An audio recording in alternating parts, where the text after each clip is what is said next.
Hello and welcome. Today I will play the second book of the Lone Wolf series, The Fire on the Water. Um, so this is a quick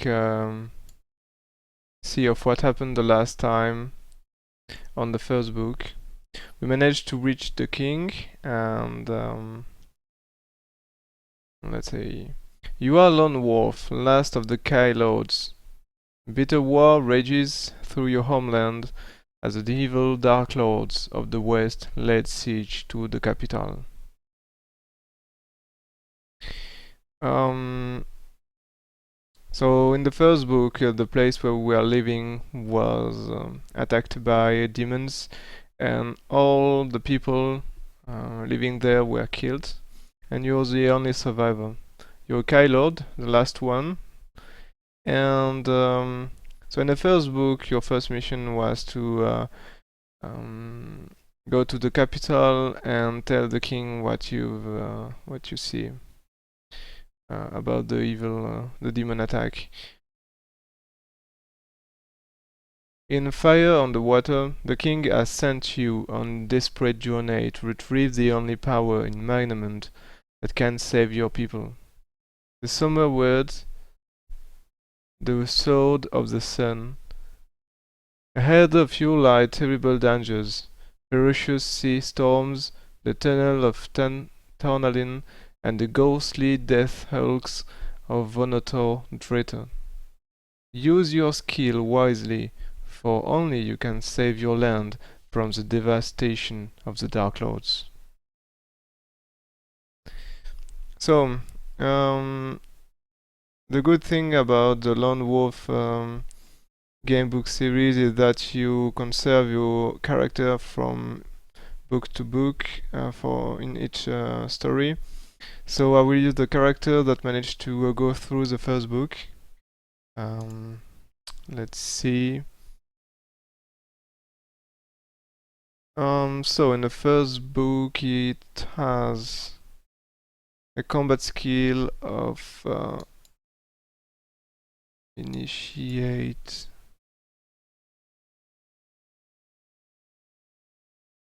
Uh, 19. Then he has an endurance of 20. He had Mind Blast, Camouflage, Healing, Mind Shield. So Sixth Sense.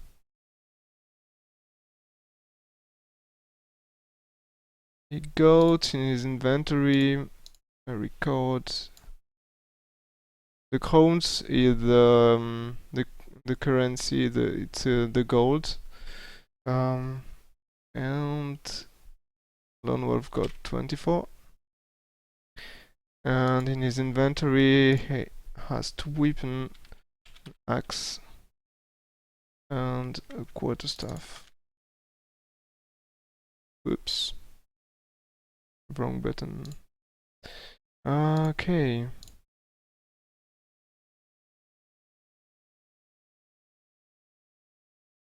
I think I have to, yep, reload the page. So, let's do it again. Quarterstaff, axe, 24,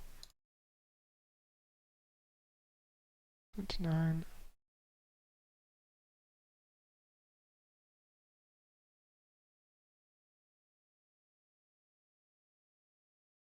Camouflage. Okay.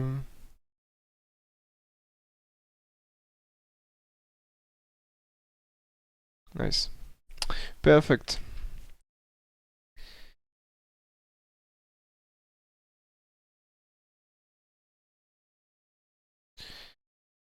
So, let's see.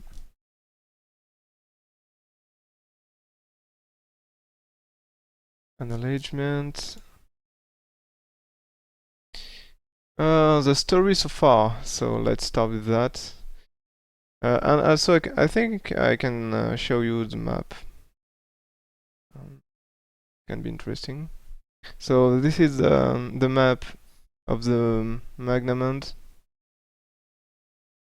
You started here at the Kai Monastery, and the Kai Monastery was attacked by demons, and all Kai Masters were killed, all your friends and brothers. So you managed to escape and go here to the capital, Holmgard, where you meet the king. So this is where the story begins, at the capital.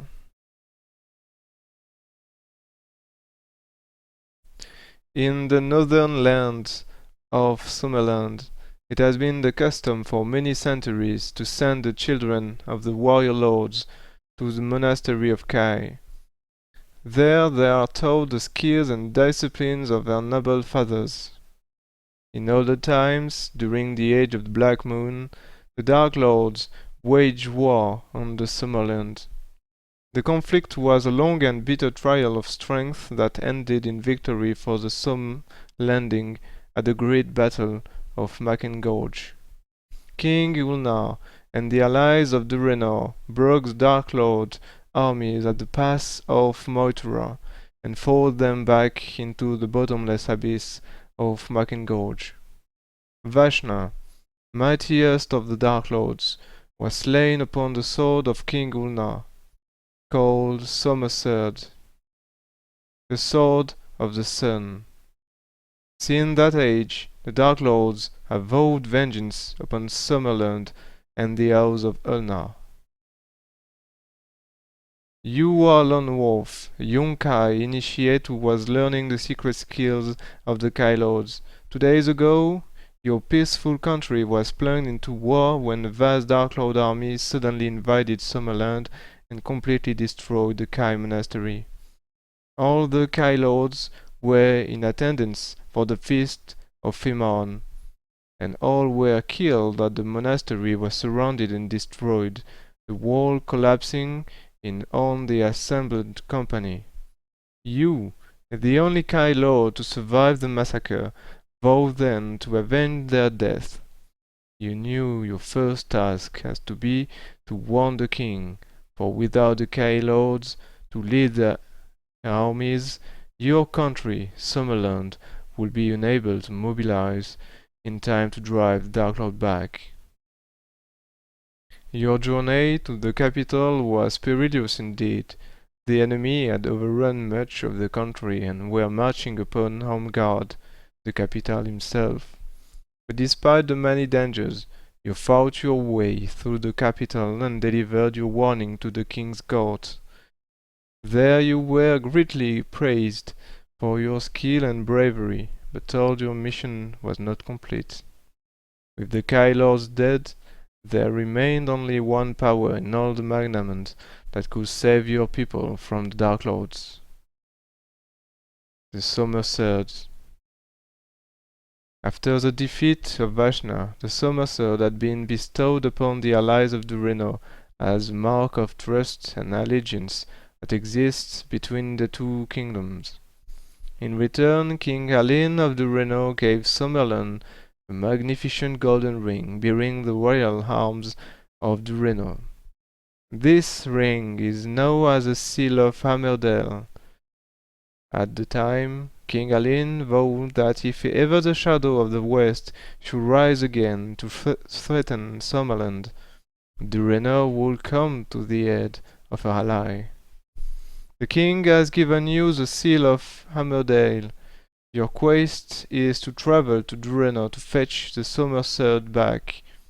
But meanwhile the enemy have broken through the outer defenses to the capital and are preparing to besign the city wall. As Captain Val of the King's Guard leads you to the royal armory to equip you for your mission, the king's words keep coming back to you. 40 days, Lone Wolf. We have strength to stand against them for only 40 days. And so here we start a new adventures. Um, okay. Let's take a look at the map again. Since we got new information. We have to go to Duranor and to armor. Maybe this one. Can we zoom?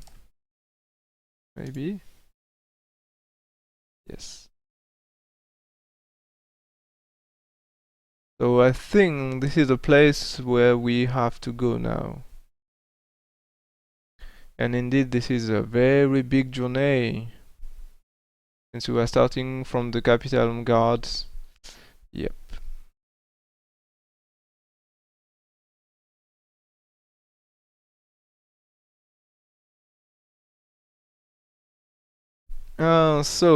Captain Dvar is leading us to the armory. So let's see what you have.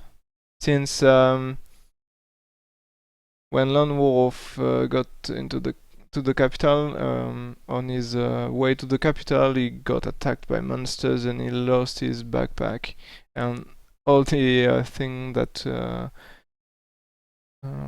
were into his backpack. So let's hope we can find some ration to it and thing like that.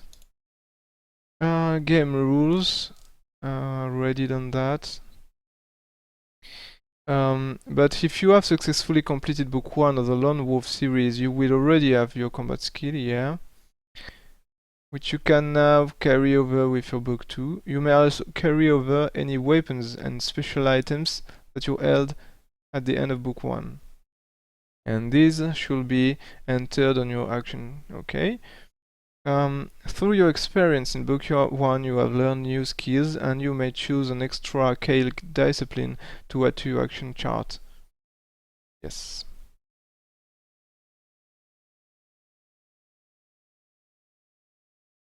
So we can take a new Kai discipline. We already have a camouflage, which was very handy.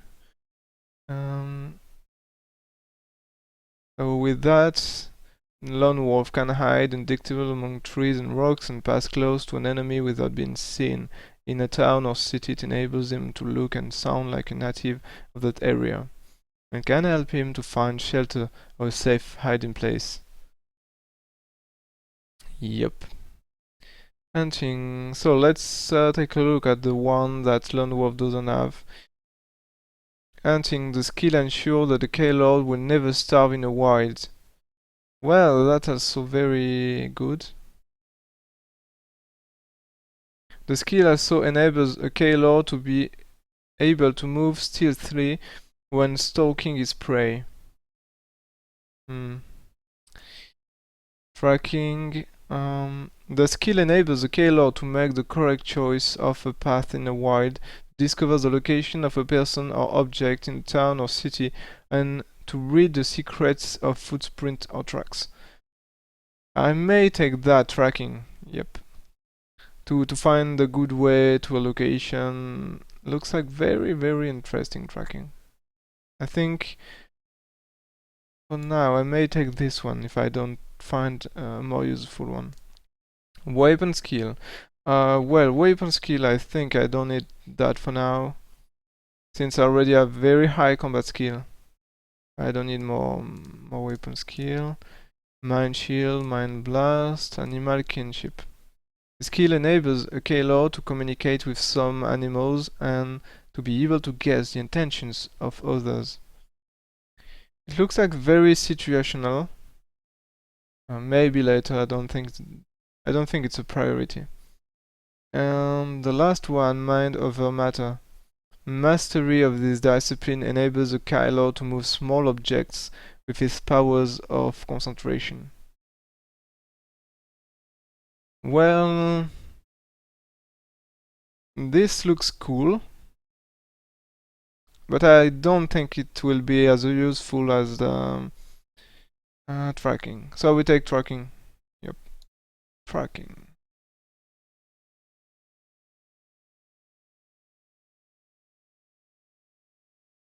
Then Guard Captain Val leads you to the Royal Armory, where your green tunic and Kai cloak are taken from you to be repaired and cleaned.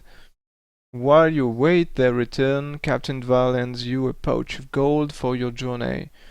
To find out how much gold is in the pouch, pick a number from the random number table. Well, let's say it will be added to my already current gold. Because I already have gold. Okay.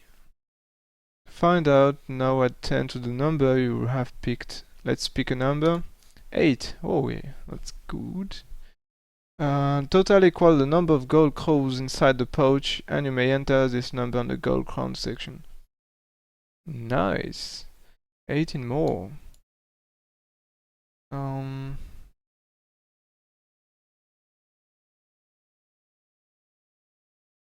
Yep.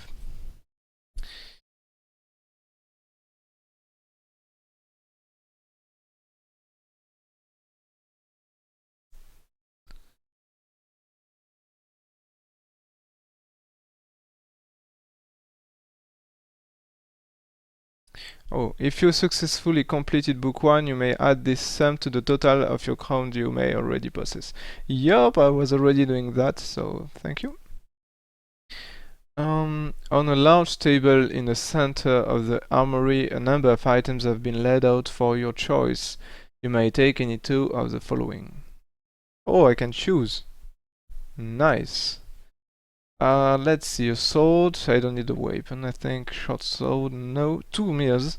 Yes, I may be tempted by 2 mirrors. Chainmail, this add 4 endurance points to your total. Yeah, I think this is mandatory since my character has very low endurance. He has the minimum. Lone Wolf right now has minimal endurance you can have, so can die pretty easily. But he has almost the maximum combat skill you can have, so let's say it's balanced. But I may take chainmail weight cost. Mace, healing potion. This can restore 400 points to your total. When swallowed after combat, there is only enough for 1 dose. A spear, a shield. It's at 2 points to your combat skill when used in combat. Whoa! Well, that tempting. Oh, and also I have yeah, I have tracking and not hunting. Well, I could have taken hunting. If I had hunting, I won't have taken the meal. Instead, I would have taken the heal, I think. But well. Well, I think it's already decided. I have to take the meal. It's mandatory if I don't want to starve. And also the chainmail is very handy. I would take these two. Inventory, meal. Meal. And as you can see, each meal take 1 inventory slot. So you have to be very careful in this game about your inventory management. This is a special item, the chainmail, so it won't take any slots in my inventory. That's nice. Since you are wearing this on you, it won't take. That's the same with helm and ring and thing like that. It won't take any slot in your inventory. Special items, chainmail, weight cost. It's for endurance.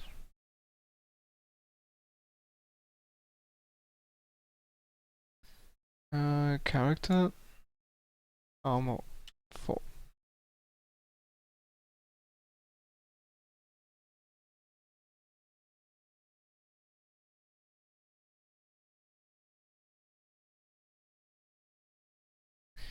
Okay.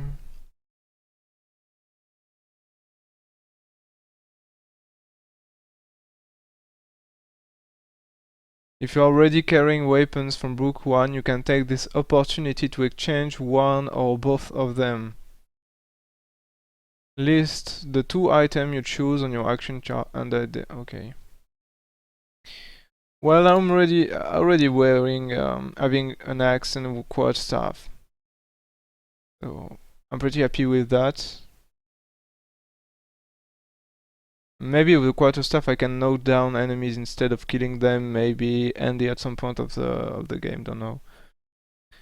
So you have a lethal weapon and one that can take off enemies. How to carry equipment? Yep, okay. How much you carry? Item.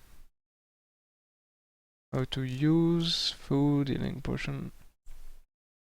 Let's look again at the food. You will need to eat regularly during your adventure. If you do not have any food when you are instructed to eat a meal, you will lose 3 endurance points. If you have chosen the Kai discipline of hunting as one of your 5 skills, you will not need to tick off a meal when instructed to eat. Yep. Rules for combat. Okay, don't need that. Levels of Kai training. We are an aspirant right now. Novice, Intuit, the one. Acolyte, Initiate. You begin Lone Wolf adventure with this level of Kai training.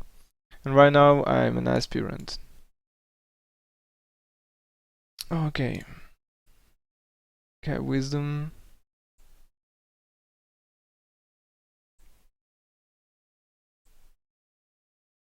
And it's starting. Well, start. So again, at the left, this is all the stats of the character, including the different discipline he has, combat skill, endurance. If your endurance reaches 0, you're dead. Also the inventory, you see that again already. And on the right side, this is a tree, and each time I will take a number, I will put it into the tree so I can know from where I was, etc. when I die, things like that. So I can keep track of the progressing in the game. Let's start. Captain Val and his guards escort you to the citadel gate, where a small covered wagon awaits you. As soon as you clamber in, the gates are thrown open and you are hurried away through the crowded streets of Homeguard. After a short but uncomfortable journey, the wagon stops and the driver pulls open the canvas flap. "This is the quay, my lord. There is your ship, the Green Scepter." As he speaks, the driver points across the quay to a sleek trade caravel anchored near to the harbour wall. "The first mate's name is Ronan. You will find him waiting for you across the square at the Good Cheer Inn." Then the driver bids you farewell and quickly disappears into the teeming crowd. You reach the inn to find the front door locked and the window shuttered barred. You are trying to decide what to do next when a hand grabs your arm and you are pulled into the darkness. Oh wow, that's quite a start. If you wish to draw your weapon and attack, you are no assailant. If you wish to try to pull free of his grasp. Well, let's say this is a secret mission, and the Dark Lords, our enemies, can't know about this already. Well, I think the king is already dead. But this must be like the secrets, the most secret mission ever, and so yeah. Let's try to pull free of his grasp.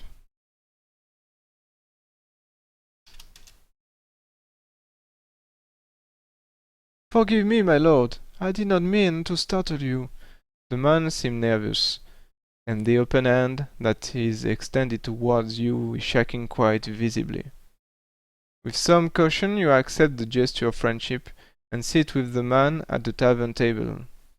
The place is deserted save for a couple of mice gnawing at a large chunk of cheese. Weak. Captain Kelman has instructed me to take you to the Green Scepter, but only if I am sure that you are the Kai Lord they call Lone Wolf. Can you prove your identity? You decide you must show your mastery of one of your Kai disciplines. Okay, so this is a show of power. Let's see. What can prove that I'm a Kai Lord? The Kai discipline. Healing, Mind Blast. Demonstrate your Kai weaponship. Animal kinship. Mind over matter. You do not possess any of the above Kai skills. You are in the bad shape. Restart the game.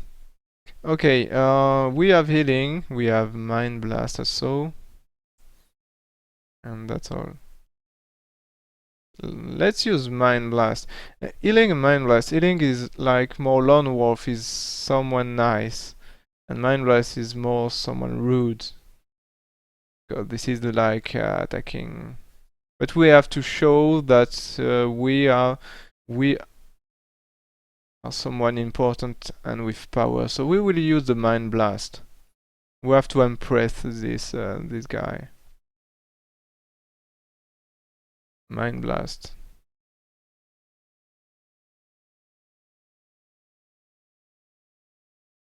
Looking directly into the sailor's eyes, you concentrate your mind blast at his open hand. Suddenly the man falls backwards from his chair, clutching his hand as if he had just picked up a red-hot coal. When you explain what had happened to him, he looks at you in amazement. So it worked.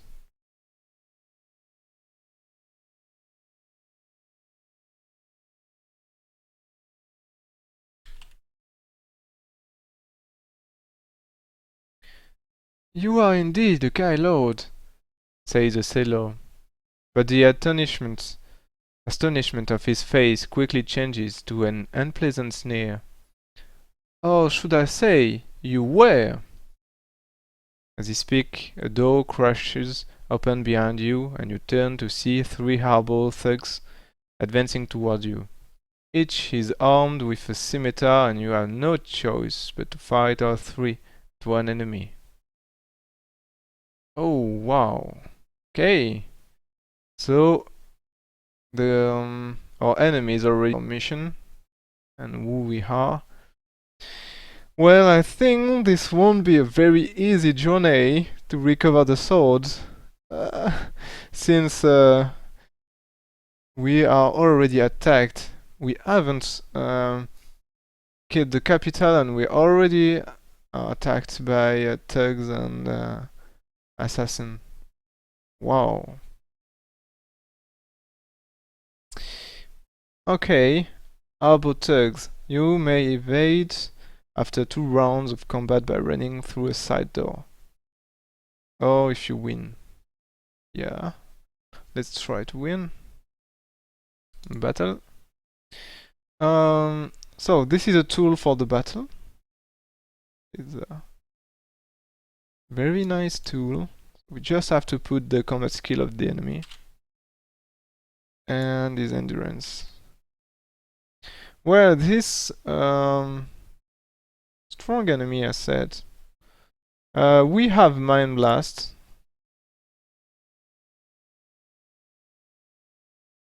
So let's see. First round, we took the mage. He took the mage. Second round. Third round. So let's say at this stage of the battle, only the chief remain. The other thugs are already down. He's almost dead. He's like crawling on the floor, imploring for us to not take his life. And now he's dead. But we lose quite some endurance. We are at 16 now. 16.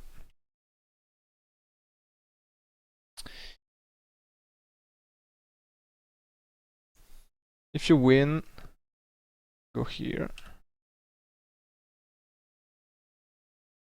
The sailor was claimed to be first mate Ronan, seems to have escaped during the fight.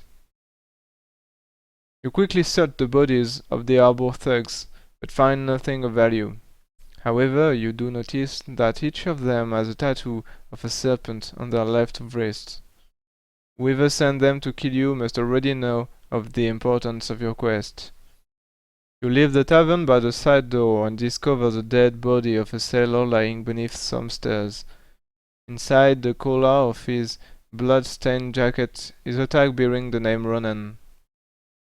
This must be the real Ronan. He has been murdered. You cover the body and turn toward the quay, where the green scepter is anchored about 300 yards from the harbor wall.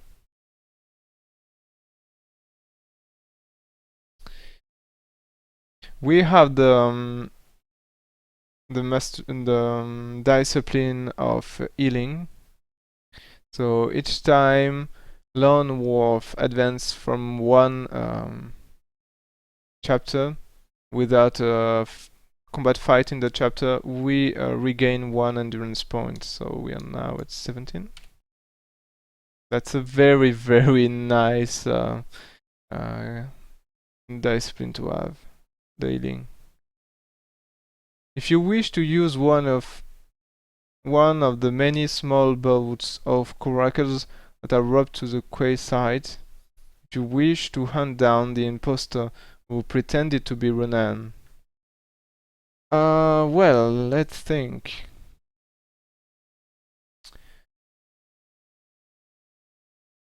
We have the tracking discipline, so we may be able to find this Ronan. What can we gain by going after this guy? We are lone wolf right now. Our first mission is to go to this boat and go in a journey to find the sword. We have only 40 days before the city fall. Do we have time to lose by pursuing some imposter? No, I think we don't have time for that. So we'll take the small boat and well, go to the boat.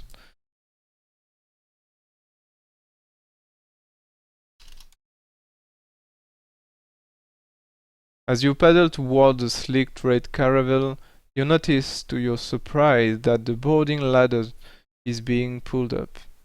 A mean-looking sailor leans over the gunwale and curses at you. He seems to think that you are a refugee trying to stow away on a boat.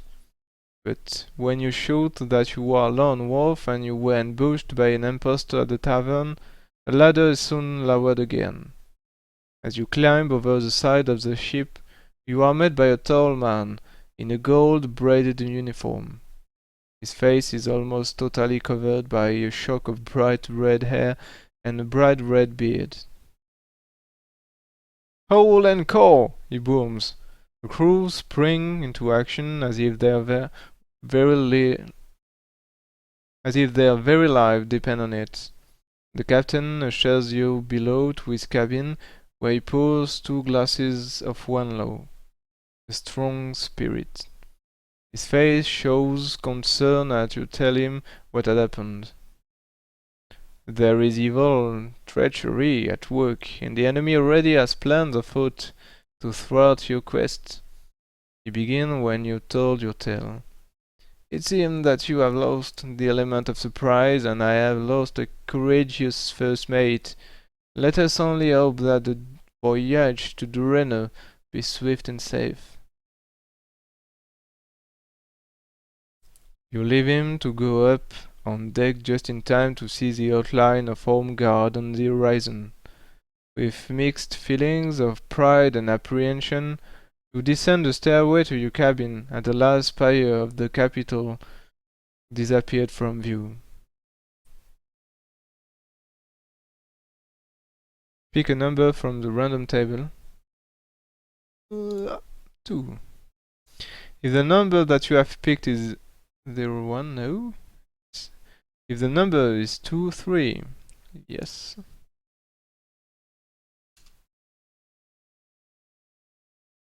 The following morning, you are woken by the cry of the ships looking high in a crow's nest. Ship ahoy! Ship off the starboard bow! You climb up on deck and brace yourself against the fresh sea breeze. On the horizon, you can see the wooded coastline of eastern Summerland. But in the middle distance is a merchant ship that looks badly damaged. It is low in the water and has only one mast remaining intact. It flies the flag of Dureno, but the flag is upside down, a signal of distress. Will you be lucky? 8.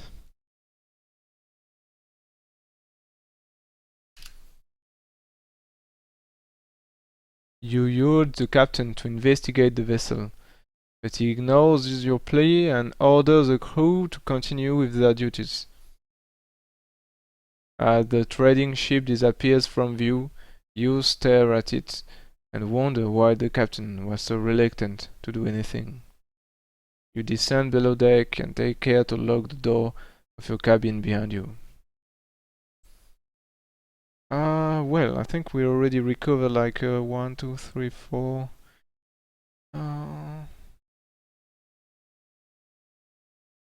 Maybe at 21, I think.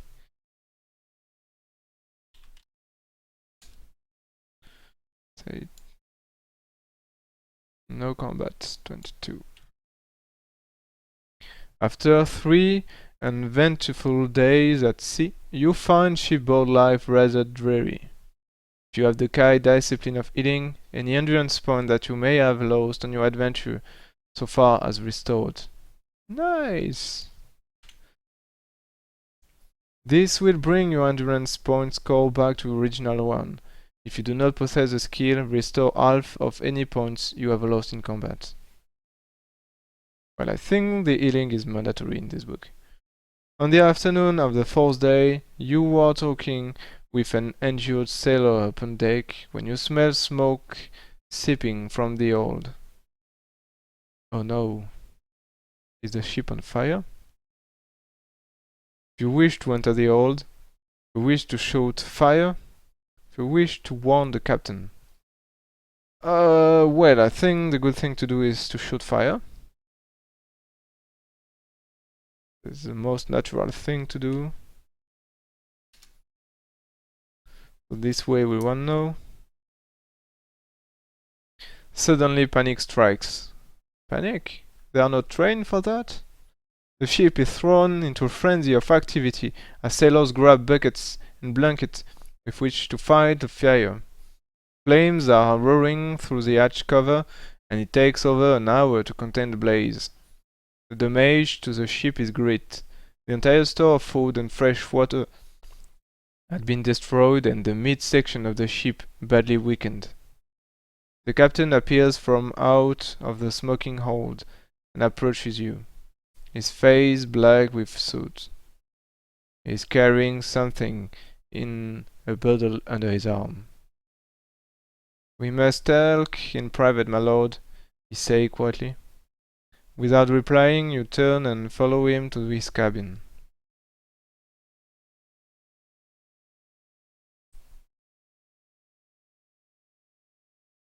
After taking care to close his door, the captain opened the mysterious bundle and tipped the contents onto his cabin table. A large, charred earthen jug and several blackened rags drop in a heap. They give off a strange oily smell. "This was no accidental fire," he says solemnly. "This was an act of sabotage. The forward hold is a food store, yet I find this old jug and this soaked rag upon the floor. Someone on this ship is prepared to risk his life to stop us reaching the Reno. You both stare at the burnt rags as if they hold the answer to your questions. Suddenly a cry from up on deck breaks the silence.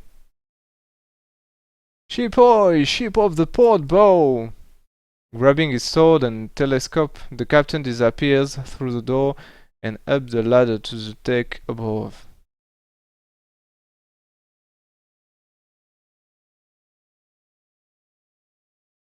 Hmm. Well, searching his cabin. No, I don't think Lone Wolf would do something like that. We are not like that. We will follow him.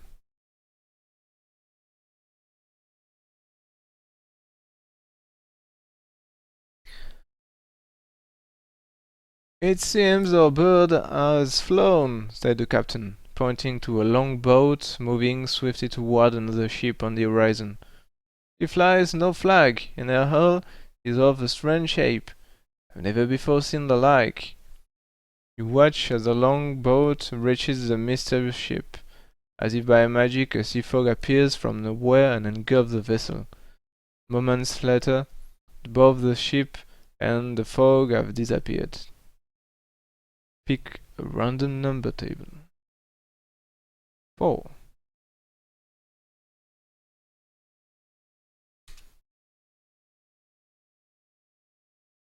You hear whispering among the crew and catch the word "ghost ships" and "cursed voyage." But the whispering stops when the captain's voice calls for all hands on deck. The silence descends on a green scepter as Captain Kelman addresses the crew in a loud voice. "Men, we are 3 days sail from Port Backs, but with a strong wind and a stout hurt we'll drop anchor and feast there too. The fire has claimed many of our provisions, and rations are hereby cut to 1 meal a day. A guard shall be placed upon the fresh-water cask, but we are strong, we shall endure. Any man found thieving will receive 100 lashes, and that is all." The crew seem unhappy at the captain's decision. None of them dares to challenge his authority. Later that afternoon, you are invited by both the crew and by the captain to take your evening meal with them. You wish to eat with the captain if you wish to eat with the crew. Well, there is a spy or an assassin in this boat, that's for sure. So I think it's best thing to eat with the crew, so maybe we can get some intel and find who is with the assassin.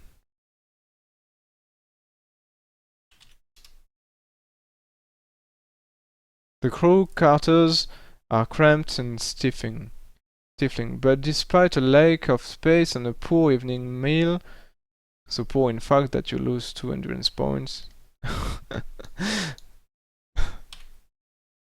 the men are pleased that the invitation was accepted and you are treated as an honored guest. After supper, they invited you to play portholes with them and wager little gold on the fall of the dice. If you wish to try your luck, yes, we could try to play. We have a lot of gold. Let's use it.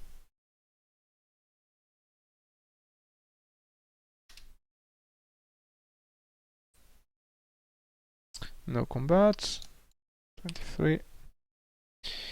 A sailor called Sprog sits beside you and explains the rules of the game Portholes. First he shows you 2 diamond-shaped dice made of red glass. Each die has 10 sides and they are numbered 0 to 9. Each player rolls both dice and adds the number together. If anyone throws 2 O's, they shoot portholes and automatically win.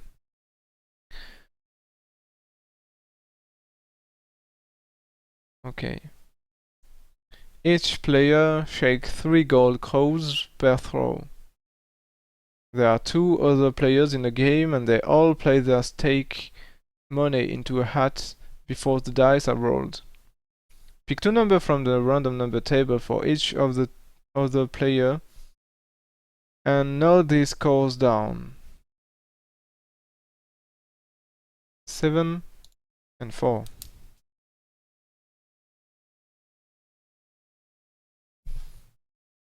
Now pick 2 numbers from the random number table for yourself. 1 and 6. Well, it is bad. If your total is higher than the other players, you win 6 gold.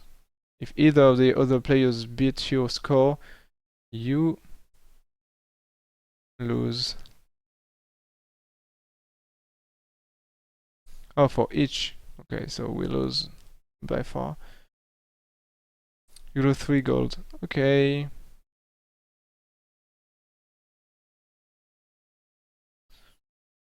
You may leave the game at any time, but you must stop playing if you lose all your gold. Yep. When you finally decide to leave, you may return to your cabin.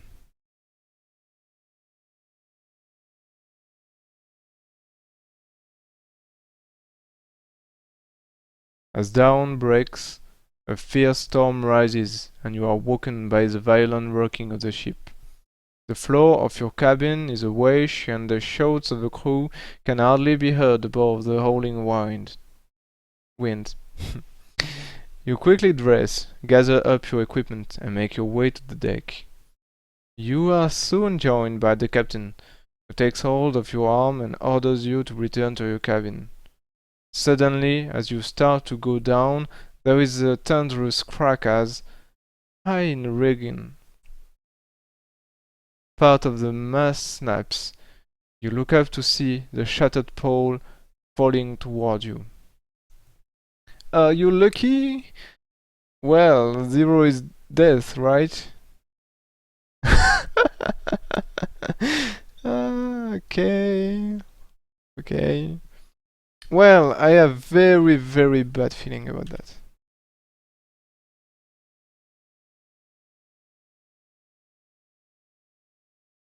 Yep. You are mesmerized by the falling mast and feel totally powerless to escape, as you are crushed beneath the enormous weight of splintering timber. The last thing that you remember are the horrified faces of the Captain Kelman and his crew staring down at you. Your life and your mission come to a tragic end here. Game over. Well, that was the first death. Okay, let's start again. Table of content. So inventory, I think this will be the same. Same as the character, we take the same equipment. Okay, nothing change. So number section 1. You have to start again.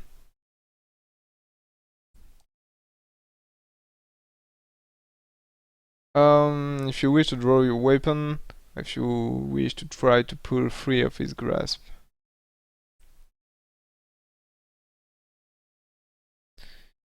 Um,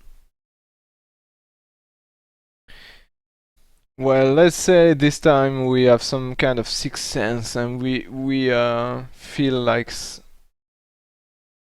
this is an enemy, so we will draw our weapon. Yeah, just to see. Oh, and by the way, I think I can change the color of this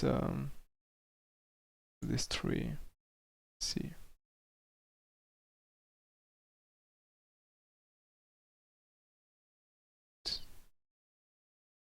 This one.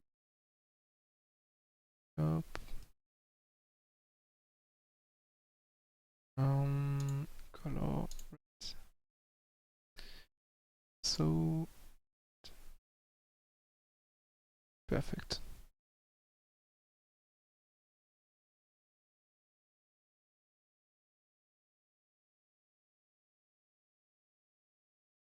Well, it's back. Okay. You are about to strike when your assailant shoots. I'm Ronan, my lord. I mean you no harm. Manage to divert your blow at the last moment and your weapon smashed the back of the wooden chair. The beads of sweat that have broken out of the sailor's face appear to confirm that he speaks the truth. Well, let's say he's a very good liar.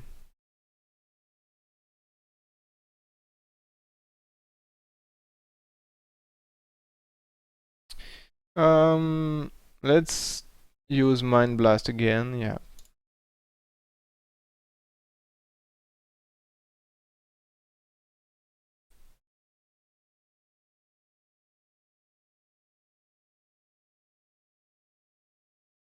So this fight again.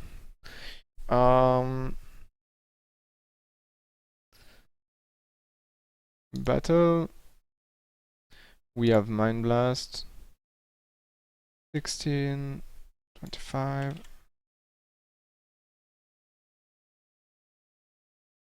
Well, 18 this time.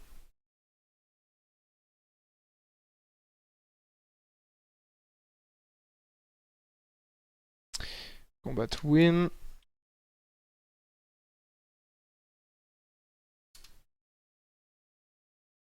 You wish to use one of the many small boats? Yes.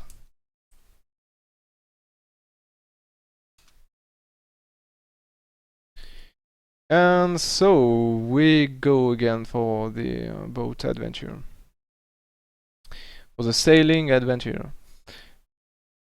Random number table 1.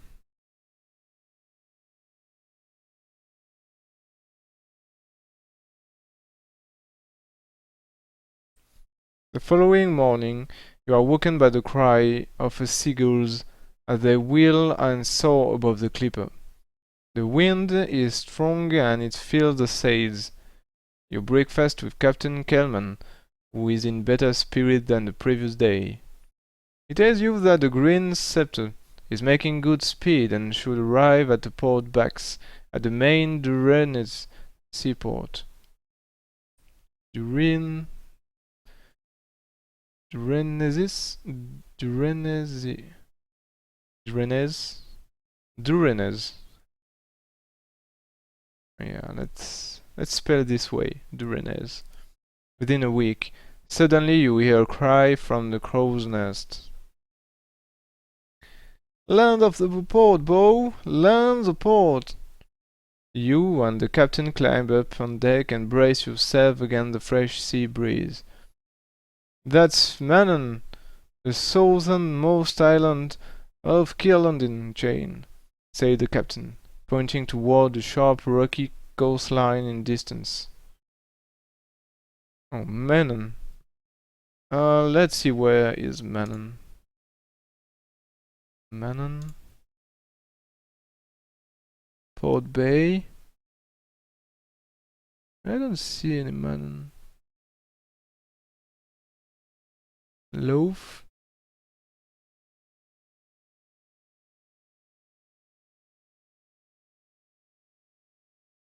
Well, I don't know. Is he telling a lie?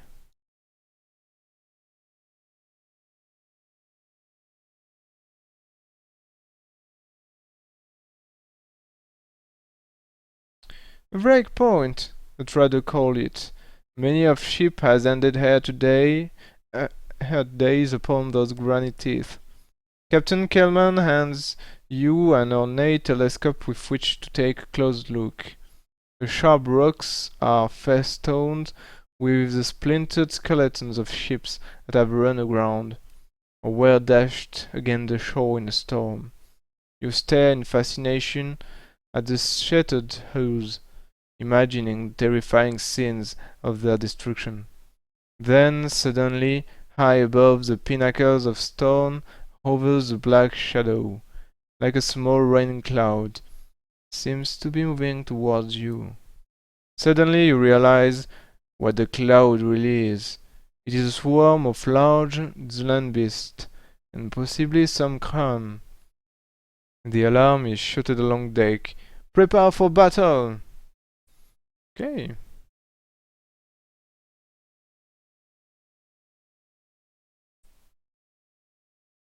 Well, take a look at the map again. Since it's not a city, it's a rock. Manon. Okay, so we already traveled this far. We are here. Right now we are here. Wow, we still have a long journey.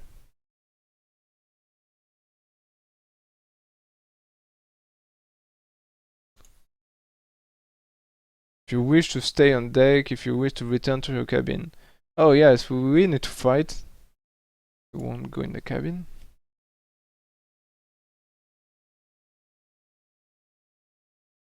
You were right.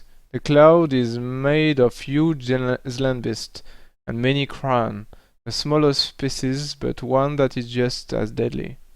Hanging below their black bellies are nets full of kayaks. As the land beasts descend on a green scepter, a net of shrieking yaks crashed onto the deck behind you. Some are crushed in the fall, but many more have survived, and waste no time attacking you. You must fight them as one enemy.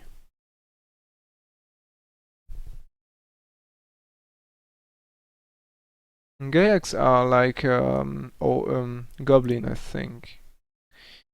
Well, they are not very powerful.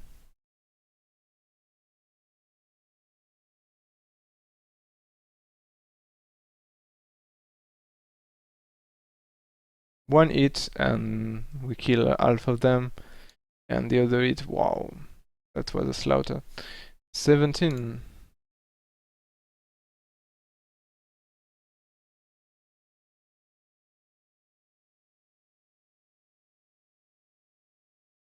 A fierce battle now rages through the ship as the evil Gayak fight to win control of the green scepter.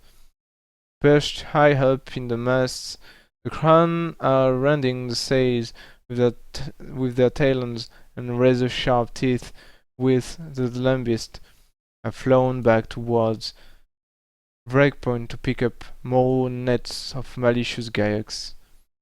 Through the body strewn decks, a menacing shape loom. Both kayaks and sailors are cut down by the creature as it advances toward you. It is a Drakkar, a cruel warrior of the Dark Lords. Raising his jet black broadsword, he attacks, and you must fight him to the death. Battle.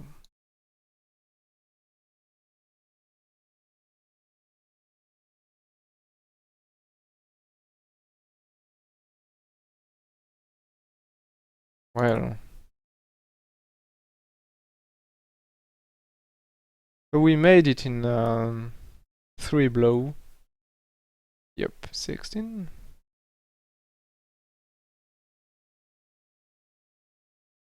No, we were at 17, so um,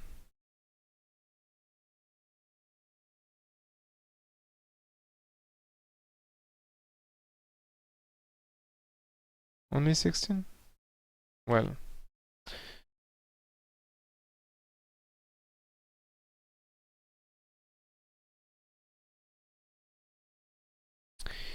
seeing their master slain, the Gaiacs falter and retreat toward the stern. Captain Kelman rallies his crew and attacks, leading his men against the snarling creature and driving them back until they leap into the sea to avoid a rain of swords. Knowing the battle to be lost, the Kran leave the mast and fly back to the distant coastline. "Oh, thanks, Sky Lord," the captain says and shakes your hands. "We are proud and thankful to have you with us." A cheer resounds along the deck as the crew vow their praise. You help tend the wounded, whilst repair are carried out on damaged masts. Within 2 hours, They are complete. The wind fills the sails and you continue your voyage to Draenor.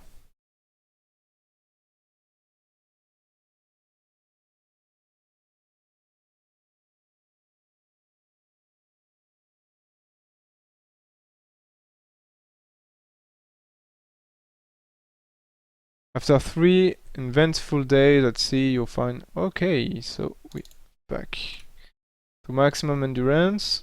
Nice. You wish to enter the hold. If you wish to shoot fire, yes, we still want to do that.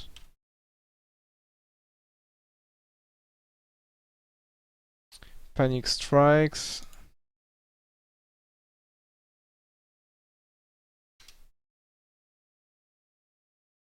Then this. We still want to follow him.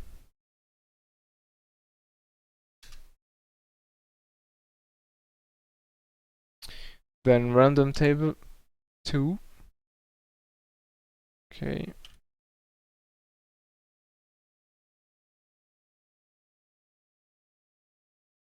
So this is a ghost ship time.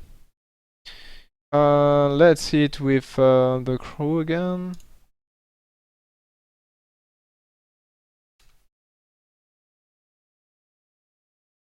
Don't want to play.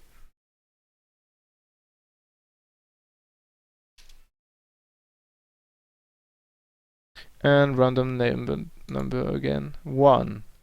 Ooh. Almost dead again.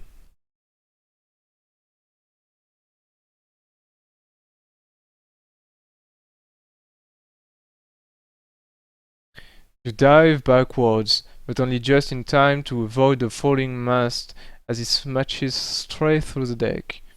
You stagger upright and peer into the mass of shattered timbers. Pinned beneath the broken mast is the lifeless body of Captain Kelman. As you stare in horror, a loud crack fills the air. The storm breaks open the already damaged hull of the Green Scepter. As the ship breaks up, you are hurled over the side and into the raging sea. Gasping for air, you claw your way up to the surface but strike your head on the edge cover. Lose 1 endurance point and pull yourself onto this makeshift raft.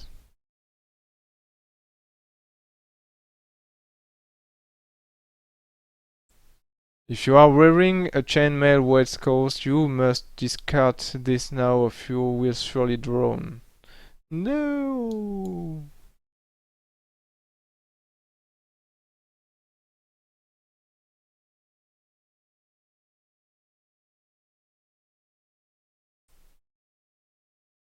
In the grey light of the storm, you watch as the broken ship sinks beneath the heaving sea. You are feeling dizzy and very sick. Hanging on the cover with all your strength, you gradually slip into unconsciousness. When you eventually awake, the storm has passed. The only trace of the Green Scepter is the hatch cover on which you lie. By the position of the sun, you suppose it to be a late afternoon. In the distance, you can see a small fishing boat, and beyond it, a coastline stretches out along the horizon. If you wish to use your cloak to try to signal to the fishing boat, if you want to ignore the boat and paddle toward the shore instead. Well, I think it's better to signal to the fishing boat.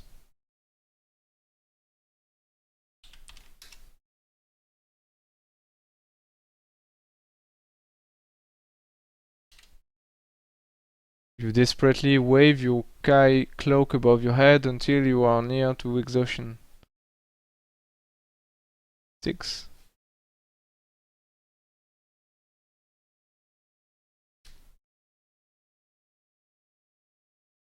You are in luck, for the boat has seen your distress signal and is heading toward you. It is a small fishing boat from the port of Ragadorn. The fishermen are a raw-looking bunch, but they wrap you in warm blankets and offer you some food. The captain suggests that you sleep, and it will be 2 or 3 hours before they arrive back in Ragadan. Oh, Ragadan. Okay, let's see. How far is it from our destination? Ragadan.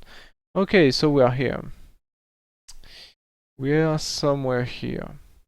Our destination is here. Well, we are half the way. If you wish to take his advice, restore one endurance point. If you prefer to stay awake and keep watch for any other survivors of the storm. Okay, let's stay awake.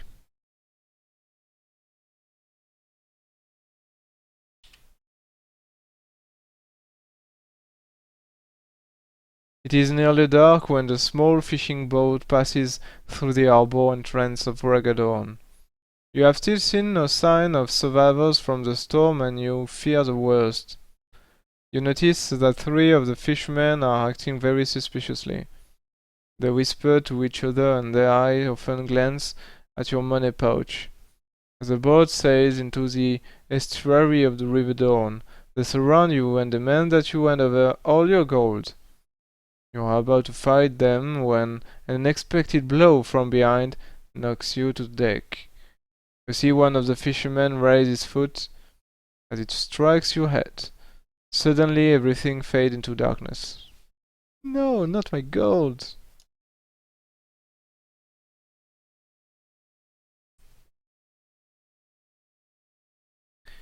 When you awake, you are shocked to find yourself lying beneath a wooden jetty, and the shallow water surrounding you fills your nostrils with a foul stench. As you stand, your head throbs violently as if you had been knocked unconscious. Well, that's the case. It is exactly what had happened to you and your gold, your backpack and your weapons, and all your special items, including the seal of Armadale, have been stolen by the fisherman. Oh no! Why is there a little 10 here? No! Well, with a groan of despair, you climb out of the slimy water and pull yourself onto the jetty. Looking up, you see a faded sign. Welcome to Ragadan! You fear the rumor about this place are true. It is nearly dark and it has started to rain. You must find the seal if you are to persuade the Duranese to give you the summer sword. Looking round, you see a large market square with a stone signpost in the center, indicating the various roads that lead off the square. Wow. We just lost everything.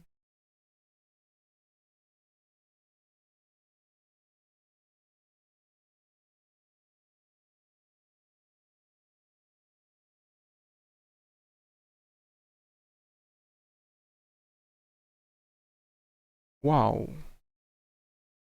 This is bad.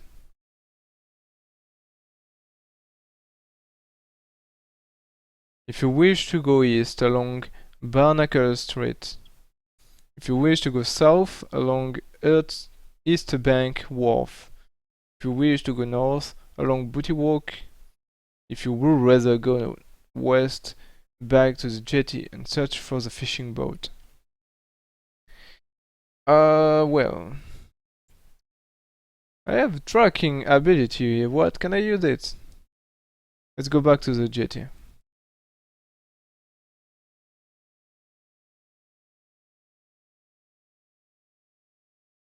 There are many ships of all sizes and nationalities moored on the side of the harbor. The River Dawn, which divides the city of Ragadan, is always busy. You are about to give up your search when you spot the thieves' fishing boat. There is nobody aboard, but a thorough search of the cabin reveals a mace and 3 gold crowns hidden inside a folded hammock. The hammock bears a label that reads North Star Tavern, Barnacle Street. Okay, nice. We find a mace, at least. We have a weapon. And 3 gold.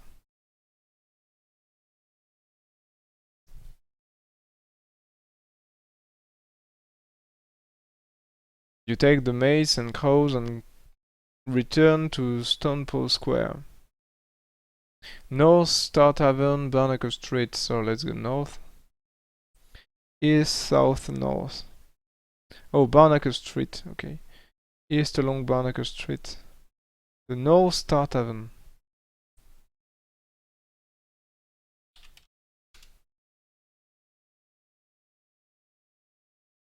"30 yards along on the left side of the street you hear the sound of merriment drifting out of a large ramshackle building. There is a creaking sign above the door. The North Star Tavern. You want to enter the tavern if you wish to continue. No, we want to enter. We found them. The tavern is full of brigands and drunks, the good-for-nothing crews of trading ships moored at the jetty, all singing and drinking while some try their strength at arm wrestling. Okay, let's see.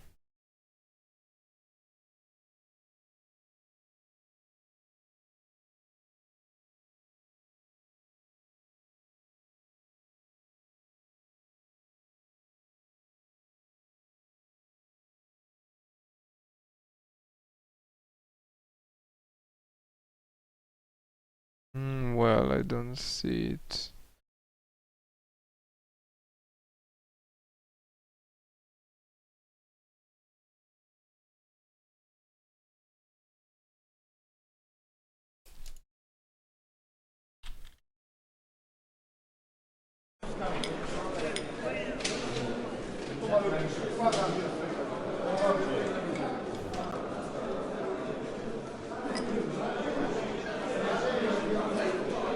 All are so engrossed that nobody notices you enter. In the far corner you see the fishermen that rob you. They are seated at a round table covered with empty out tankards. You know that if you are to reach the Reno in time, you must retrieve the seal of Hammerdale and your gold.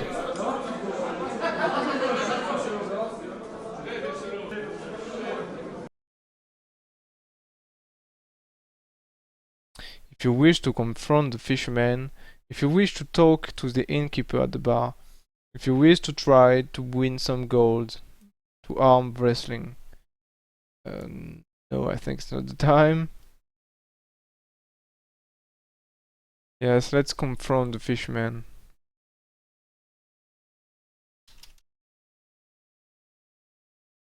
The fishermen stare at you with open mouth, as if they have just seen a corpse return from dead. Suddenly one of them kicks over the table and they make their escape through the back door of the tavern. In one bound you leap over the table and pursue them out of the tavern, into the darkness beyond. Yes, we have to pursue them.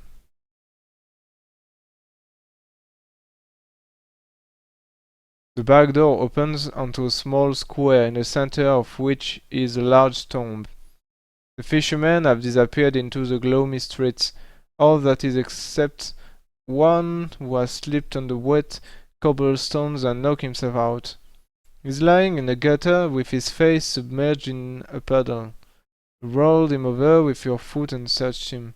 You discover 5 gold, a dagger, and to your great relief the seal of Hammerdale on his finger.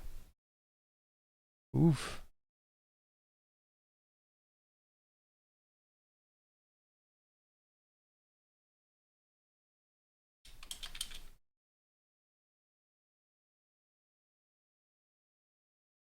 Dagger.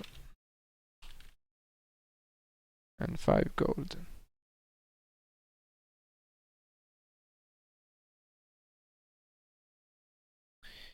If you have the kind discipline of tracking, yes, just take that for this kind of situation.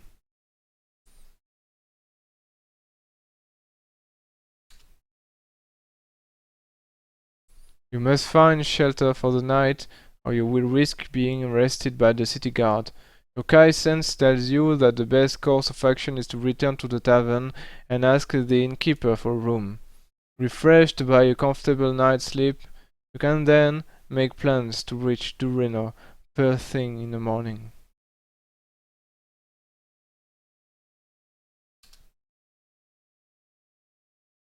As you re-enter the tavern, you can see that most of the sailors are clustered around the center table to watch an arm wrestling contest. Yes, I want to enter into the contest. I need gold now.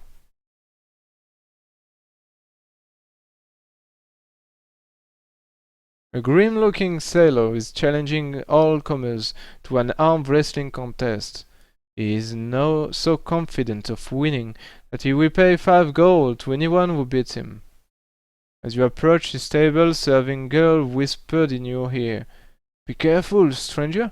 He is an evil man. He breaks the arm of those who lose and murders any who beat him." As you face a sailor across the table, bets are made through the tavern.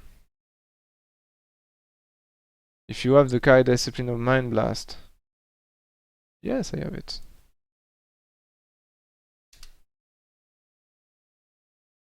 As the contest begins, you use the Kai discipline to weaken your opponent's concentration. Beads of sweat stand out on his forehead, and his eyes gradually close as he withered under your relentless mind blast. In less than a minute, he has collapsed to the floor completely unconscious.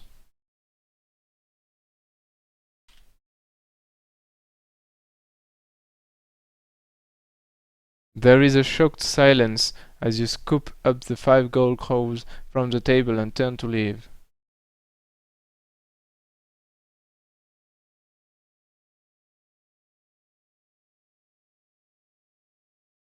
But as you reach the tavern door, an ugly thug draws his sword and blocks your exit. Just as you are wondering what to do, there is a loud thud, and the man kneels over onto the floor. Behind him, to your surprise, stands a serving girl with a large wooden club in her hand. You thank her politely and race out of the door into the darkened street beyond.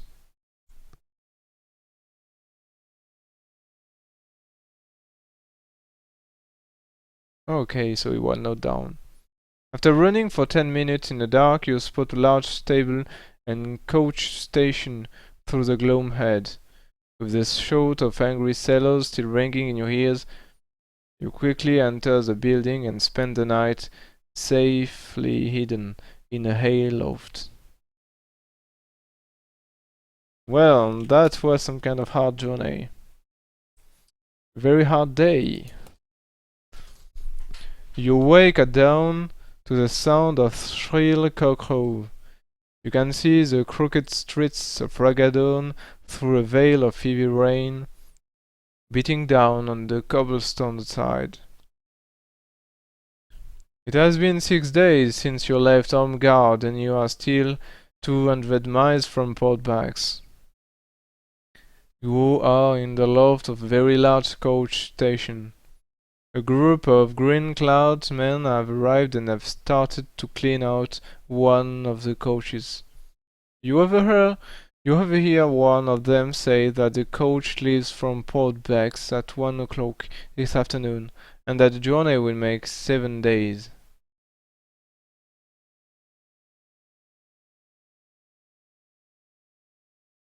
You are hungry and must eat a meal, here or lose 3 endurance points. Well, we don't have meal.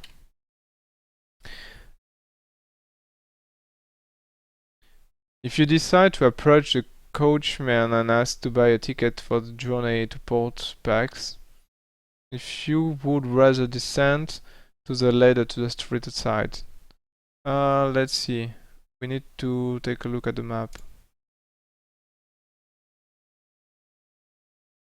Port Bax, here, it's here. So we could take a boat from. Right now we are at Ragadon. We could take a boat to Port Bay. Our final destination is here. Yeah, I think that's a good idea. Let's take another boat.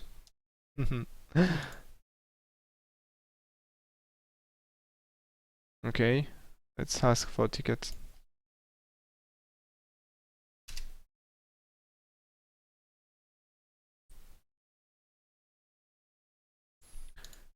The fare to Port is 20 gold crowns, said the coachman in a gruff Ragadonian accent. If you have 20 gold, well, I don't think so. Yup, we don't have 20 gold. If you do not have enough money for the fare, you are in a bad position. Opposite the coach station is a narrow street leading to a gaming house with a side outside. No weapons allowed inside. You are excited by the chance of being able to win some gold and you quickly enter. Any weapons you may have must be left with a guard at the door. You can recover your weapons when you decide to leave. You are given a silver token worth 1 gold crown that can only be used in this gaming house. Okay, worth 1 gold. You only receive the free silver token once, regardless of how many times you may enter the gaming house. The entrance hall opens out into a huge room where many gambling games are in progress. One that catches your eyes is called the cartwheel. At one end of the long table, an attractive young woman spins a black dish divided into 10 sections, marked 0 to 9. The dish spins, drops a small silver ball into it, which eventually comes to rest in one of the numbered sections. Several merchants are seated around the table and they are betting heavily on the fall of the silver ball. To play cartwheel, you must first decide the number you would like to bet on and just how many gold crowns you would like to stake. Make a note of these numbers and then pick a number from the random number table. If you pick exactly the same number, you win 8 gold crowns for every 1 gold that you gamble. If the number you pick is immediately before or after the correct choice, you win 5 gold. There is a limit to how much you can win on this table. 40 gold. You may play as many rounds of cartwheel as you wish until either you lose all your gold or you decide to pick up your winning. If you have lost all your gold, if you have winning to collect, or if you wish to withdraw with that with what money you have left, leave the building. Well, let's think about that. Make a note of these numbers and then pick a number. You pick exactly the same number, you win 8 gold. If the number you pick is immediately... So we can only bet one number. Well, I think we had a lot of bad luck until now. So maybe, yes, maybe, this is the time to have some luck. So let's put, let's say, 1 gold. Let's put 1 gold on the 0. Yep, 1. No, the 0. I'm a dump. On the 1. Yeah, on the 1. You win 5 gold for every 1 gold crown that you okay. The number you pick is immediately before or after. So yes, we take the 1. 1, 0 is immediately before. So we get 5 gold.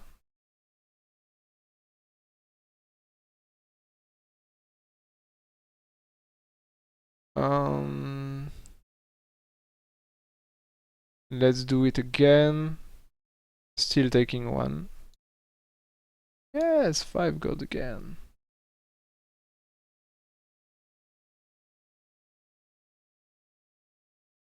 Lost. So we lost. We first the free token. Now we bet 1 gold on the one. And we got 5. We bet 1 gold again. We lose. We bet 1 gold and 5 again. We bet 1 gold again. We lose. 1 gold. Lose. 1 gold. Lose. 1 gold. Yes, 5 again. Bet 1 gold. Lose. 1 gold. Lose. 1 gold. Yes, 8 gold.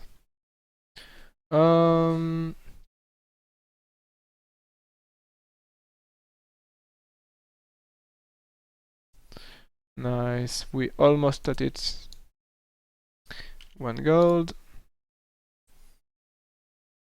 Okay, so we reach 39. Nice.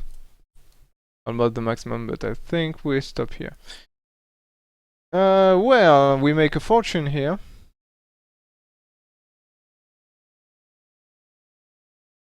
We made a fortune.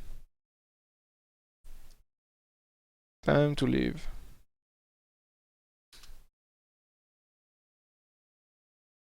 You are standing opposite a large building with a sign on the wall. Ragadan stables and coach stations. A green-clad coachman is sitting down to a notice board that reads Port Back Journey 7 days. If you wish to approach the coachman and ask to buy a ticket.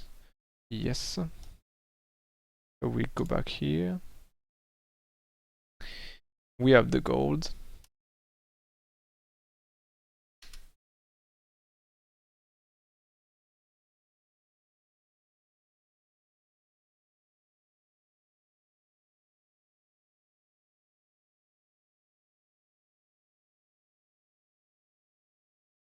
You pocket the ticket. Mark this as a special item on your action chart. Okay, ticket to Port Backs.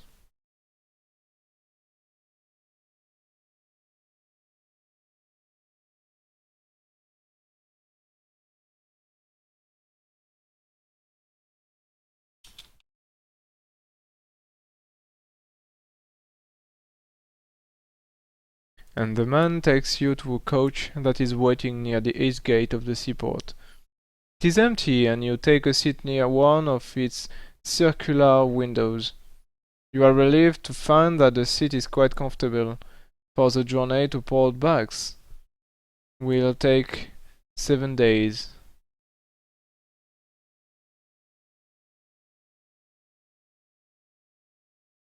Stowing your equipment beneath the seat, you settle back in comfort and doze off. When you awake, there are 5 other passengers, and their journey to Reno has already begun. Okay. 3.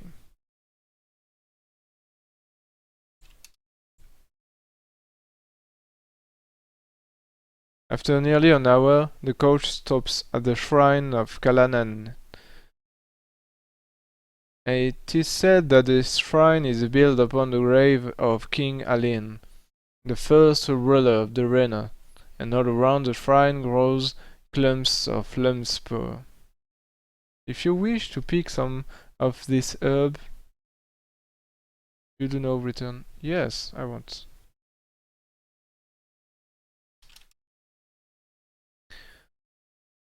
Lumspur is a delicious herb, much sought after in the last lands for its healing properties.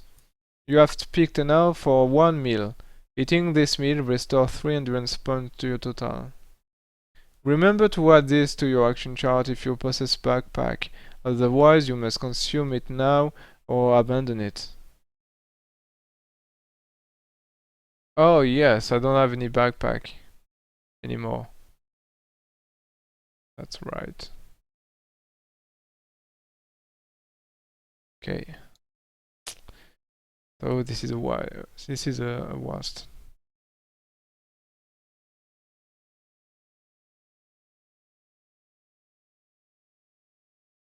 During the course of the afternoon's journey, you chat with your fellow travelers and learn about their background.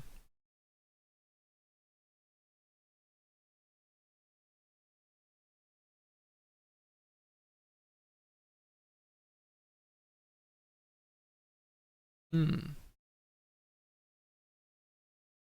Ganon, the Rear, Evoke, Parthian, and Viveka.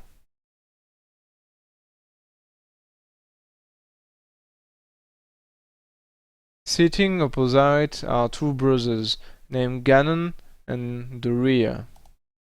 Okay. They are knights in the Order of the White Mountain, warrior lords of the Renor, who have pledged allegiance to protect the country from raids by the bandits of the Wildlands. They own a castle and land near Port Bags. Next to them sits Halvork, the merchant. His nose is swollen and his face is badly bruised thanks to Lechlan, the overlord of Ragaddon. A little misunderstanding about poor taxes lost him his cargo and most of his gold. Seated by the far door is a priest called Parthian. Like you, he is a Summerlanding, who has journeyed across the wildlands by coach on his way to Port Bags. Beside you sits a young woman called Viveka. She is a mercenary adventuress who earns her gold by fighting for it, and sells their services to the highest bidder. She is returning to Port Bags having collected payment for a successful adventure in Ragaddon. Not wishing to reveal your true identity, you have pretended to be a simple peasant. The traveler seems unaware of the war that now rages in the Summerland.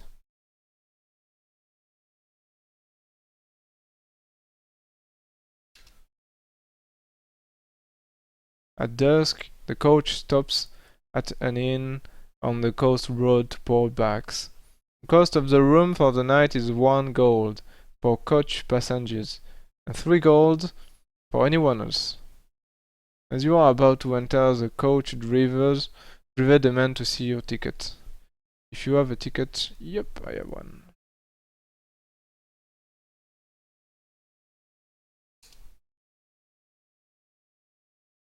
The driver nods and hands back the ticket. The inn is warm but poorly furnished. You must eat a meal here which will cost you 1 gold unless you have a meal in your backpack. Okay, lost 1 gold. The Kai discipline of hunting cannot be used when instructed to eat a meal on your journey through the wildlands, as it is a barren wasteland inhabited only by a creature called Sals, a weak and cowardly breed of Gaiac. Okay. So I took, no, I don't have hunting. If you can afford the 1 gold for the room, yes, I can afford it. Of course.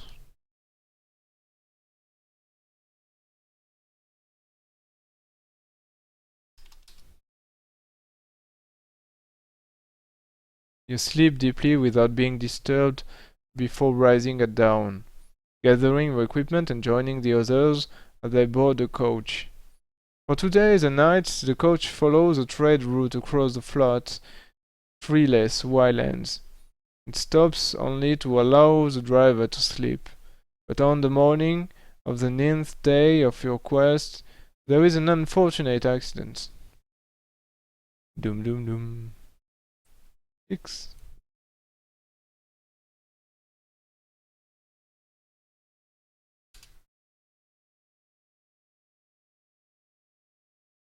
One of the wheel jams in a deep rut and 3 of the large wooden spokes are shattered.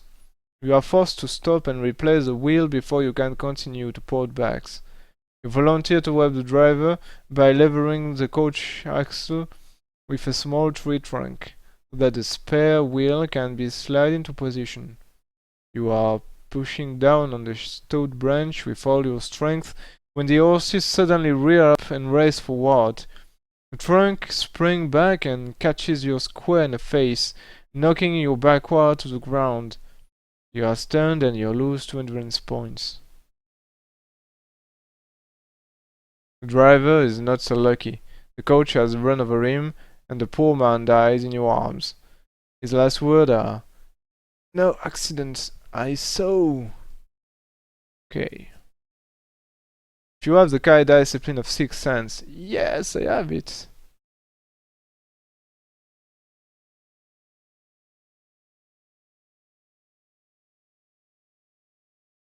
You sense that you were the intended victim of this supposed accident.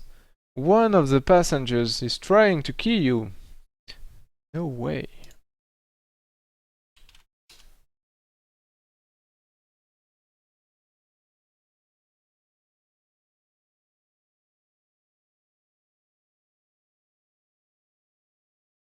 So one of these guys. Dum dum dum.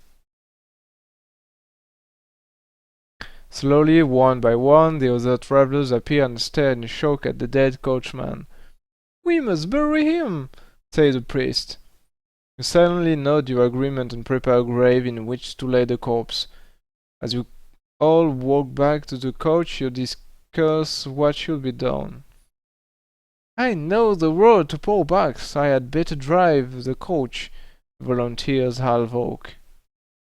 "I do hope we are not blamed for his death," says the priest nervously.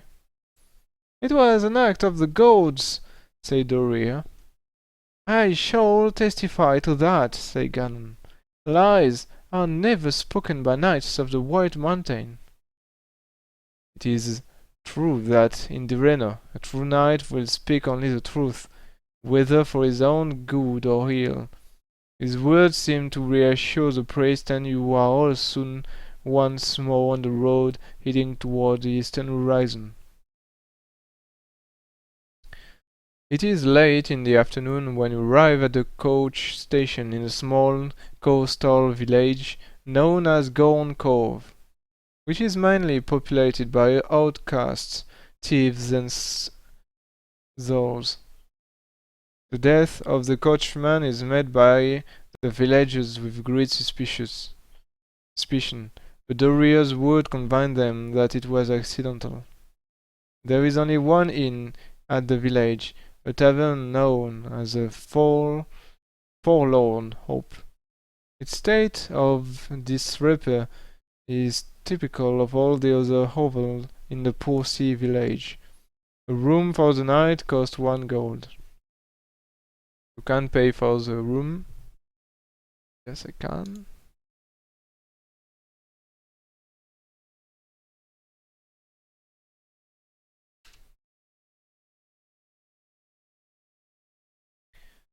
The innkeeper is a thin old man with only one eye. He hands you a key and points to a balcony opposite. "Number 2, the red door," he says. The other travelers each pay their 1 gold, collect a key, and make their way across the crowded tavern floor toward the stairs. We must make a plan for tomorrow," say Doria. The others all nod in agreement. "I suggest we meet here in a bar in 1 hour to decide what to do." As you close the red door of your room, for some unknown reason, you recall the word of Captain Kelman when you left Holmgard Harbor. There is an evil treachery at work, and the enemy already has planned afoot to thwart your quest. An hour has nearly passed when you thoughts are disturbed by a knock at the door. It is the innkeeper, and is carrying a tray of hot food.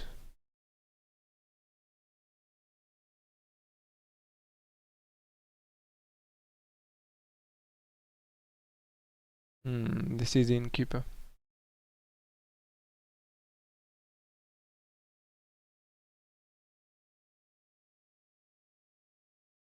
Well, nothing suspicious.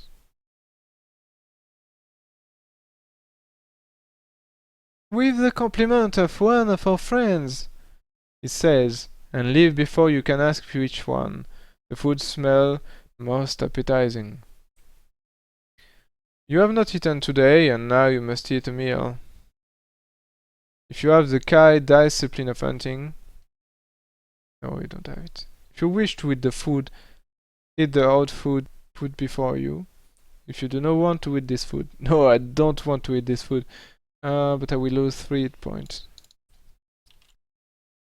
Okay.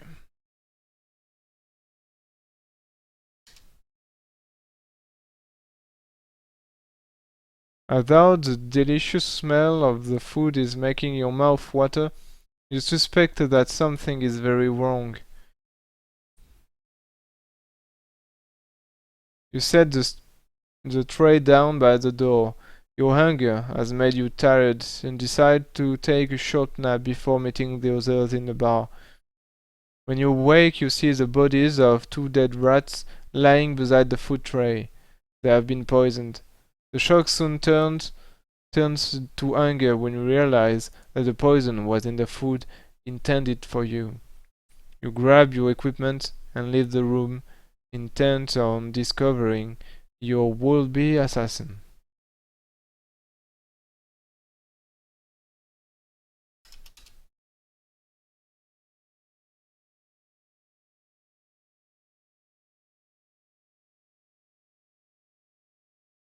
By the time you reach the bar, the others are all seated at a large table awaiting your appearance. Drawing closer to the table, you realize you have found your would-be assassin. You will have to attack without giving any warning to your enemy. So study your fellow travelers carefully and then make your decision. What? Oh, wow.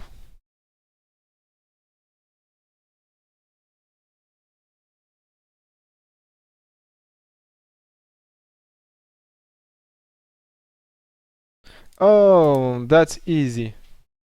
That's very easy. Okay, I just saw it. Here you can see the snake.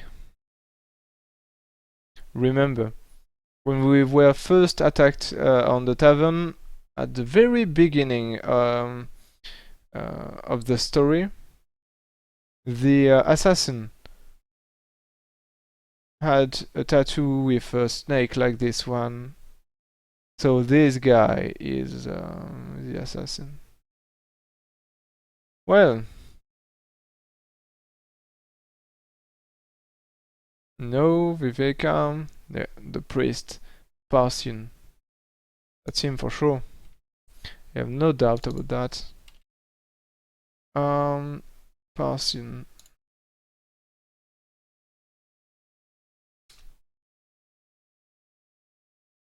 The priest does not seem to be surprised by your attack, and he draws a black sword from beneath his robes. Wow.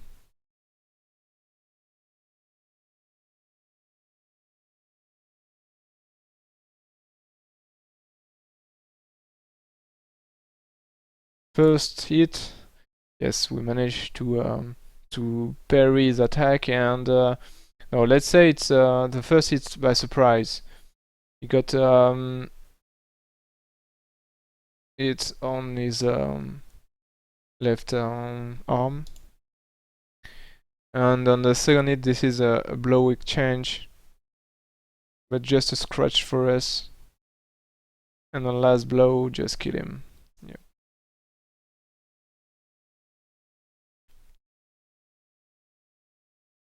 If you win the combat,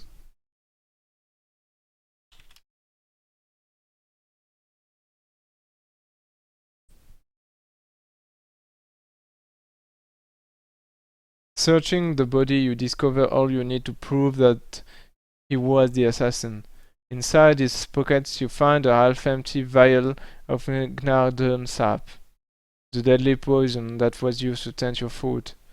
Then there is a scroll writing in Gaelic, giving details of your expected arrival in Port Bax. He must have located you at Ragadan and hatched his murder plans there. You notice that the weapon he carries is a Dark Lord blade, fashioned of black steel and forged in the furnaces of El-Gedad, the infernal city of the Dark Lords beyond the Dern Crag range. Only there, in all of the vast Magnamond, can black steel be made. But the final proof of his true identity is a serpent tattoo on his left wrist. They are both thugs who attempted to kill you before you had even left home guard bore exactly the same mark. Yay!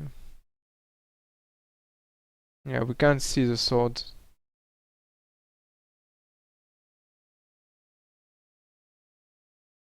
His purse contained 23 gold. Nice.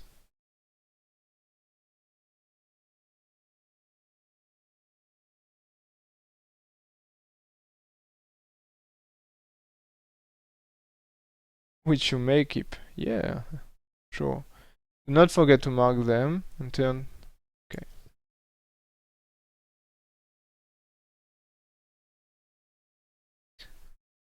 Oh, hello, Pro Defender. Oh, unless they all have the same tattoo. Yeah.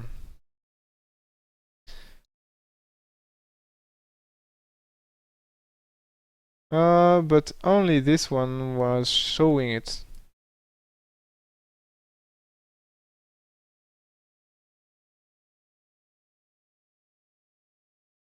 I think you are coming maybe at the end of the adventure. Right now, the goal of this adventure is to go to this city here, and right now we are somewhere. Maybe we are here. We are somewhere traveling between this city, Ragadan, and this city, Port Bax. So we are somewhere here, I think. And our goal is here.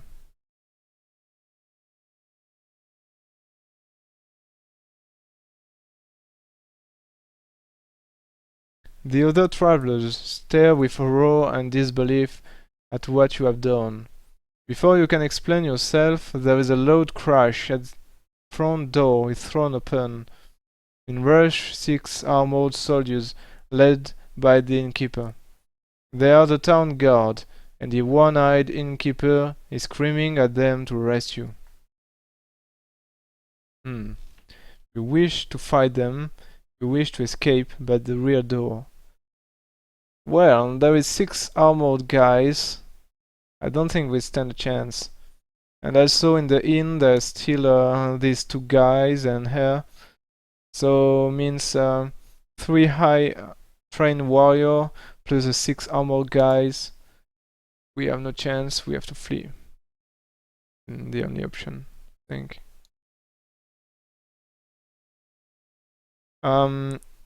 Each new chapter I'm getting back 1 endurance point since I've taken the healing discipline. Each chapter where there is no fight. So we'll try to escape.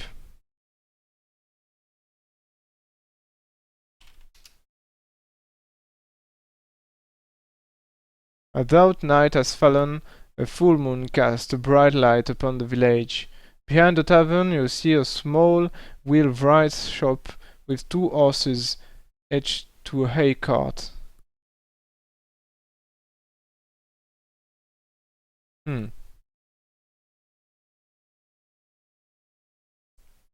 If you have the Kai discipline of camouflage, yes, I have it. Yes, I have it. Let's use it.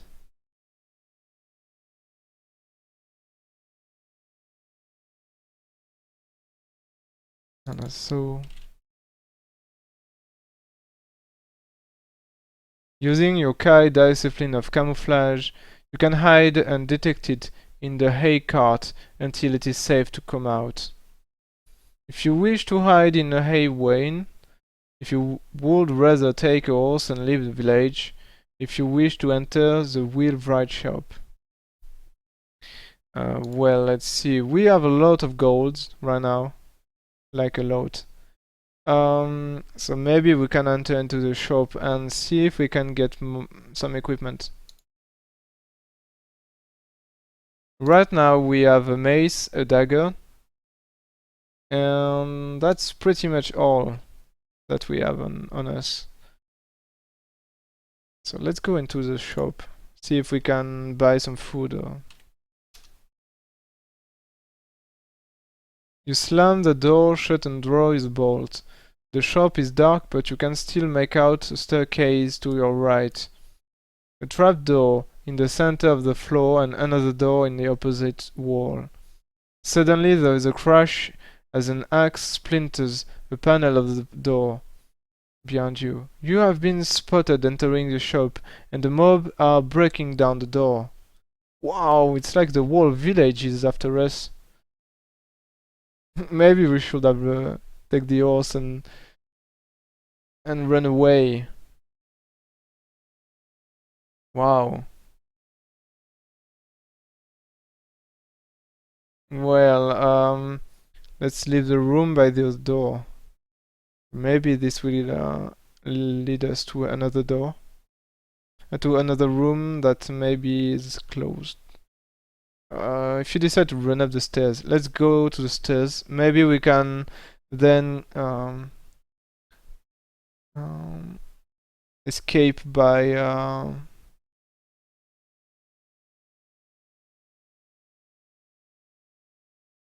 yeah. Let's run up the stairs.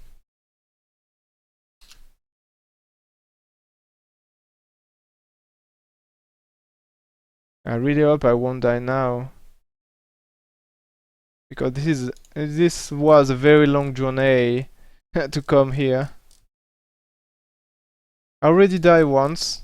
This is the second run, but this one is a lot longer. As you reach the landing of the next floor, you hear the door crashed open and the angry mob pour through. At the top of the stairs, a short sword hangs on a hook by the fireplace. You may take this weapon if you wish. Looking around, you see that there is only one way to escape from this room, and that is to jump through the window to the street below.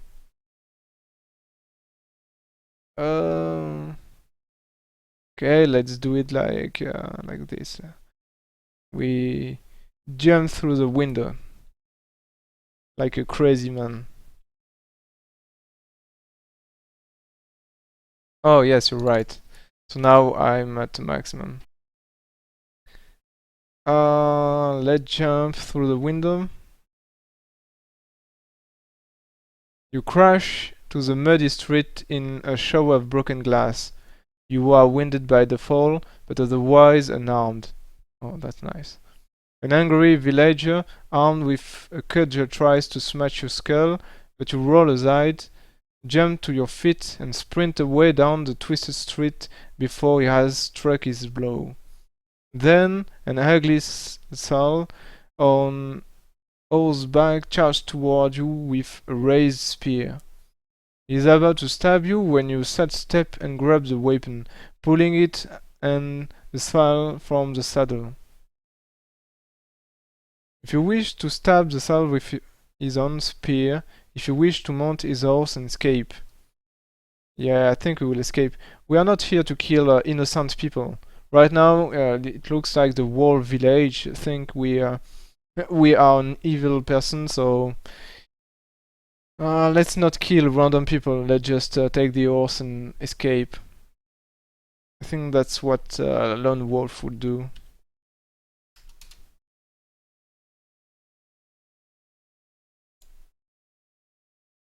You spur the horse along the twisted village street across a wooden bridge and up a steep path toward the crest of the cove.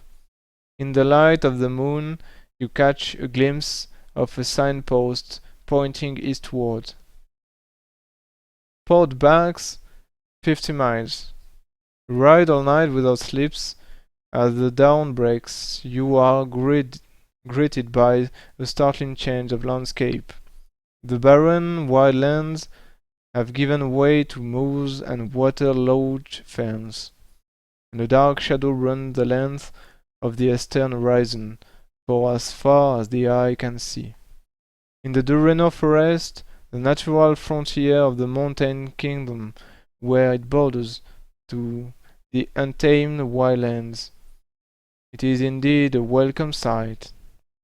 Okay, let's take a look at the map to see exactly where we are.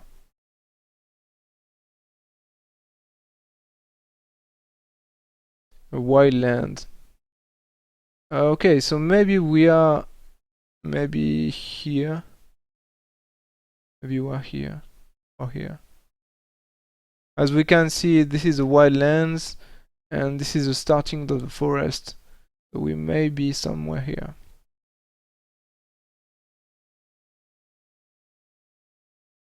Yeah, we are not here to kill innocents. I'm sure this will cause problem we don't want to have.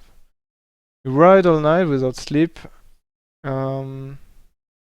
Okay. You are no more than a day's ride from Port Bax, but you are tired after your night ride and you must eat a meal. I don't have any meal. In fact, I lost my backpack, so I can't put item in my backpack. I can't transport anything.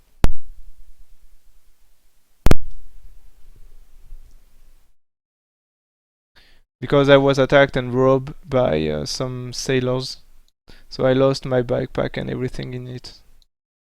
Sad story. So I lose 3 points since I can't eat anything. I think I think Lone Wolf hasn't eaten for maybe 3 days. He's starving right now. If you have the Kai discipline of hunting, I should have taken hunting. It's like in this story, there is maybe 3 or 4 times I could have used hunting. Instead, I've taken tracking, which I never used. You may use this skill to trap a wild mole rat. No, I can't. After an hour's ride, you come to a fork in the road. There is no signpost. Okay. Well, I have to choose. Left fork or right fork? Well, that's kind of time where you want when you want to look at the map. So it said left or right. Let's see, right. Maybe if we take right, we will go this way. If we take left, maybe this will lead us to the bridge near Port Bax. So I think we should go left.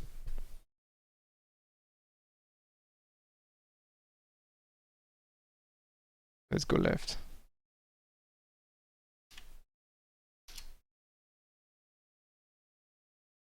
The roads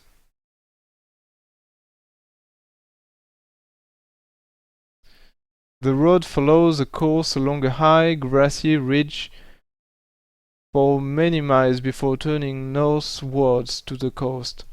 You pass a village where the houses curve in a circle around a large pond of stagnant water. As you ride through,